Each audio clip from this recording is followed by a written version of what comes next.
Se os audiolivros deste canal contribuíram de alguma forma para a sua vida, considere apoiar nosso trabalho com uma doação.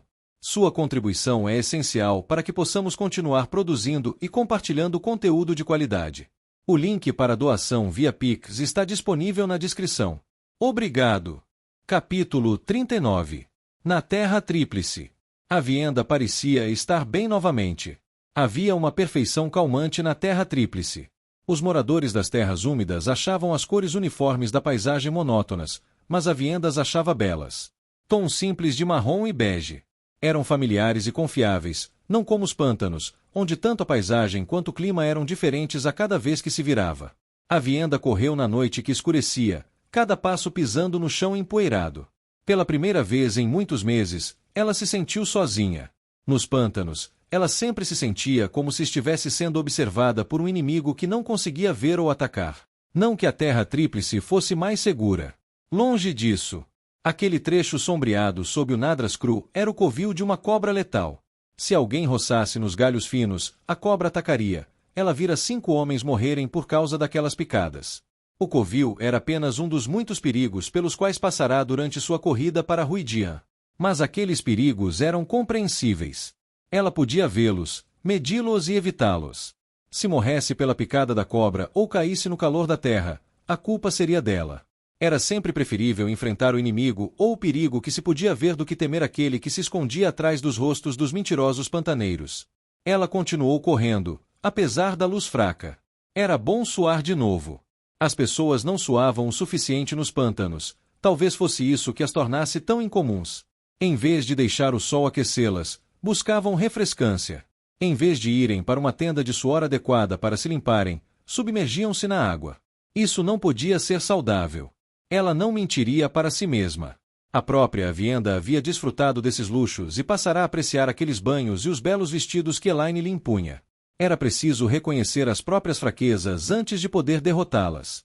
Agora, enquanto corria pela terra suavemente inclinada da Terra Tríplice, a perspectiva de Vienda se restabeleceu. Finalmente, ela diminuiu o passo.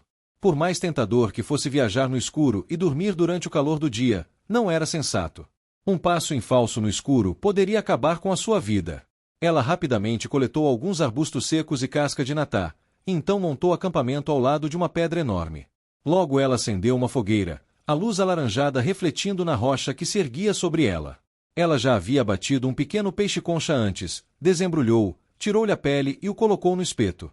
Não foi a refeição mais delicada, mas foi satisfatória. A Vienda se acomodou, observando o fogo crepitar, sentindo o cheiro da carne. Sim, ela estava feliz por não ter viajado diretamente para Ruidian, mas sim por ter aproveitado o tempo, por mais precioso que fosse, para correr pela Terra Tríplice. Isso a ajudou a ver o que ela havia sido e o que havia se tornado. A Vienda, a donzela, havia partido. Ela havia abraçado seu caminho como uma sábia, e isso lhe trouxera a honra de volta. Ela tinha um propósito novamente. Como uma sábia, ela poderia ajudar a liderar seu povo em seus momentos mais difíceis. Uma vez terminado isso, seu povo precisaria retornar à Terra Tríplice. Cada dia no Pantanal os enfraquecia. Ela própria era um excelente exemplo. Ela havia se tornado frágil ali. Como não se tornar frágil naquele lugar? Teria que ser abandonado. Em breve. Ela sorriu, recostando-se e fechando os olhos por um instante, deixando o cansaço do dia se dissipar. Seu futuro parecia muito mais claro. Ela visitaria Ruidian, atravessaria as colunas de cristal e, em seguida, retornaria e reivindicaria sua parte do coração de Rand. Ela lutaria na última batalha. Ajudaria a preservar os Aiel remanescentes que sobreviveram e, em seguida, os traria de volta para onde pertenciam. Um som veio de fora do acampamento dela. A Vienda abriu os olhos e deu um pulo, abraçando a fonte. Uma parte dela ficou satisfeita por agora olhar instintivamente para o poder único, em vez de lanças que não estavam ali. Ela teceu um globo de luz. Uma mulher estava parada na escuridão ali perto, usando trajes Aiel. Não um Kadinsor ou o traje de uma sábia, mas roupas normais, uma saia escura, uma blusa e um chale bege, um lenço sobre os cabelos grisalhos. Ela era de meia-idade e não carregava armas. Estava imóvel. A Vienda olhou para os lados. Seria uma emboscada? Ou seria aquela mulher um espectro? Um dos mortos-vivos? Porque a Vienda não a ouvirá se aproximando. Saudações, sábia, disse a mulher, curvando a cabeça. Posso compartilhar água com você? Estou viajando muito e vi seu fogo. A mulher tinha a pele enrugada e não conseguia canalizar. A Vienda sentia isso facilmente. Ainda não sou uma sábia, disse a Vienda, cautelosa. Atualmente, sigo meu segundo caminho para Ruidian. Então você logo encontrará muita honra, disse a mulher. Eu sou Nakomi. Prometo que não lhe farei mal, criança.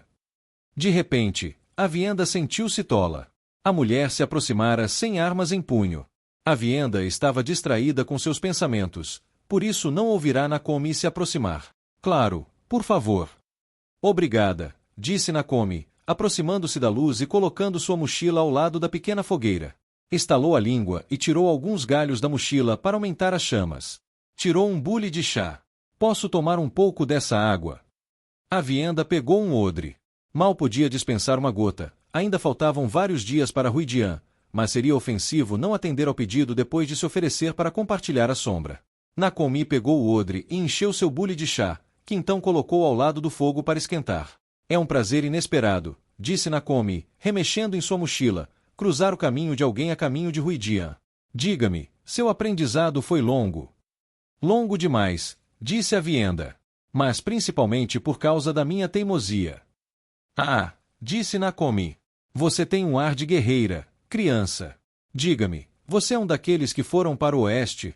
Aqueles que se juntaram àquele chamado Caracarn. Ele é o Caracarn, disse a Vienda. Eu não disse que ele não era, disse Nakomi, parecendo divertida. Ela pegou algumas folhas de chá e ervas. Não, ela não tinha dito isso. A Vienda virou a concha e seu estômago roncou. Ela também precisaria dividir a refeição com Nakomi. Posso perguntar, disse Nakomi.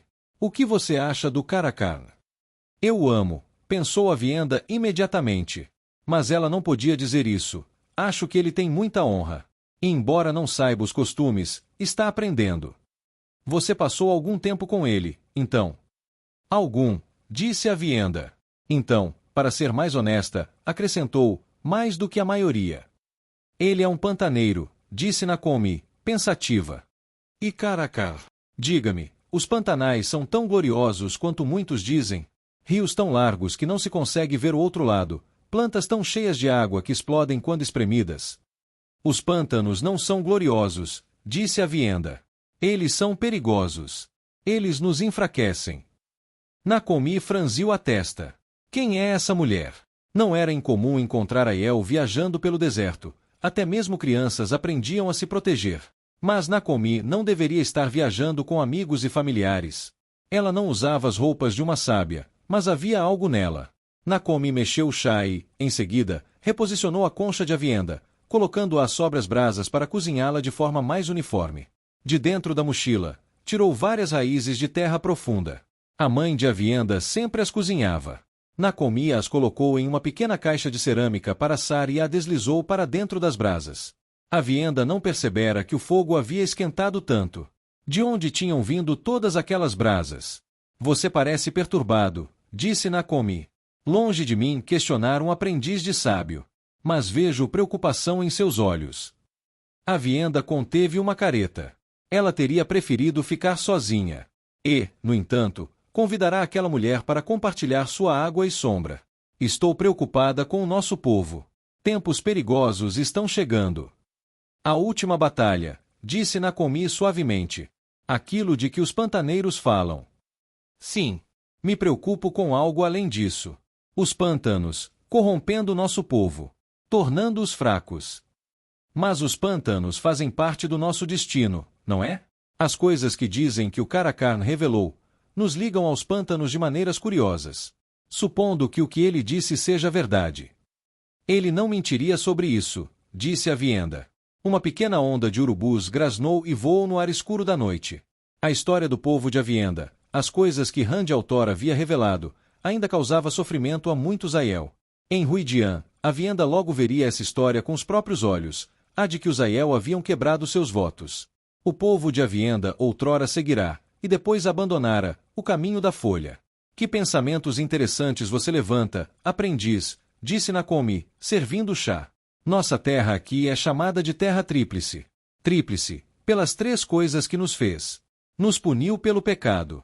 Testou nossa coragem. Formou uma bigorna para nos moldar. A terra tríplice nos fortalece. Então, ao abandoná-la, nos enfraquecemos. Mas se tivéssemos que vir aqui para sermos forjados em algo forte.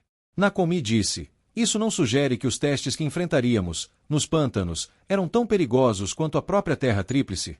Tão perigosos e difíceis que tivemos que vir aqui para nos preparar para eles. Ela balançou a cabeça. Ah, mas eu não deveria discutir com o sábio, nem mesmo com o aprendiz. Eu tenho que... Não há nada melhor para dizer palavras sábias, disse a Vienda. Diga-me, Nacomi, para onde você viaja? Qual é o seu septo? Estou longe do meu teto, disse a mulher, melancólica, mas talvez não esteja longe. Está longe de mim. Não posso responder à sua pergunta, aprendiz, pois não me cabe revelar essa verdade. A Vienda franziu a testa. Que tipo de resposta foi essa? Parece-me, disse Nacomi, que ao quebrar nossos antigos juramentos de não praticar violência, nosso povo ganhou grande poder. Sim, disse a Vienda. O que você fez quando todo o seu povo fez algo tão terrível? Essa constatação foi o que fez com que tantos Aiel fossem tomados pela desolação.